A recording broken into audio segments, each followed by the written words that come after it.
तो क्या कभी तुम्हारे साथ भी ऐसा हुआ कि एक सुहाना सा दिन हो जिस दिन तुम्हें कोई काम नहीं, तुम्हें कहीं नहीं जाना, बस तुम्हें एकदम चिल करना है, दिन भर देखने लक्की द रेसर, मगर तभी एक आवाज़ आती है, टिंग टिंग। तुम देखते हो जाके कि ये गेट पे कौन है, कहीं बगल बंकू तो नहीं जो गेट की घंटी हो जाके भाग रहा हो, मगर नहीं, ये तो है तुम्हारे दूर के मामा के बेटे के चाचा के मौसा जी, जिन्हें ना तुम जानते हो ना ये तुम्हें जानते हैं। तुम दोनों लोग एक दूसरे की ओर देख ही रहे होते हो कि वो पूछते हैं, बेटे ये मनमोहन जी का घर है ना?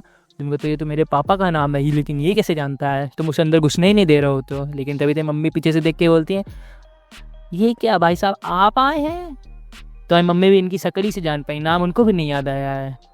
फिर वो अंदर आके बैठते हैं और तुमको लगातार देखे जा रहे होते हैं। पिछले 5 मिनट से तुमको देख देख के बस मुस्कुराए जा रहे हैं। तुम सोचते हो कि अपनी जेब से फ़ोन निकालूं ताकि ये आई कांटेक्ट तो टूटे, मगर नहीं, तुम्हारे हाथ में फ़ोन देखते ही वो तुरंत बोलते हैं, बेटे जानते हो फ़ोन से क्या होता है? एकाग्रता भंग, मतलब कि फ़ोकस हमारा हट जाता है।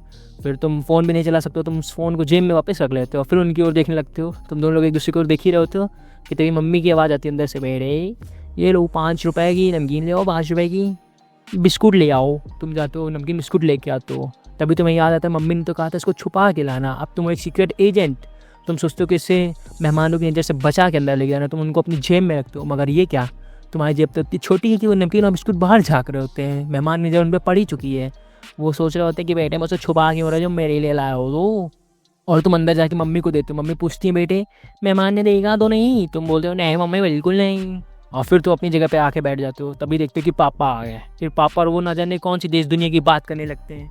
तुम्हें लगता है इस देश का पूरा भार इस आदमी के कंधे पे है, मोदी जी ने लग रहा है अपना पूरा कार्य इसी के हाथों दे रखा है। और तभी तो मम्मी अंदर से आती हैं चाय और बिस्कुट लेके, और माँ टेबल पे रखती हैं आके, और मेहमान तुम्हारे पर बिस्कुट बढ़ा ही रहा होता है तो अपना हाथ बढ़ा रहे हो, लेकिन दाए पापा इशारों में तुमसे मना करते कि नहीं, और तुम बोलते नहीं नहीं मैं तो नहीं खाता, बोल के वहाँ से भाग जाते हो। और वो आदमी फिर सब चीज़ों में कमियाँ निकालना शुरू करता है कि इस देश में ये नहीं है, इस गली में वो नहीं है, रिश्तेदारों में ये नहीं है, ये लाइट रात में क्यों जलती है, सूरज दिन में क्यों उगता है। और फिर यही सब करते करते 2-3 घंटे बीत जाते हैं, और फिर वो सोचता है अब चलना चाहिए भाई साहब, और बोल के जाने लगता है। तुम उसकी ओर देखते हो कि शायद ये 100 का करारा नोट अब तुम्हारी ओर बढ़ाएगा, मगर नहीं, वो तो एक अजीब सी मुस्कुराहट देते हुए घर से बाहर निकल जाता है। इतने सबके बाद तुम सोचते हो चलो कुछ नहीं तो ये चाय और नमकीन ही तो मिल गई। फिर तुम वो बची हुई बिस्कुट और नमकीन खाते हो। बस ये थी रिश्तेदारों की कहानी। और तुम्हें ये वीडियो अच्छी लगी हो तो लाइक ज़रूर करना और हाइप कर देना, और कमेंट में मुझे एक कुछ बता सकते हो जो भी तुम्हें यार बताना हो, तो बस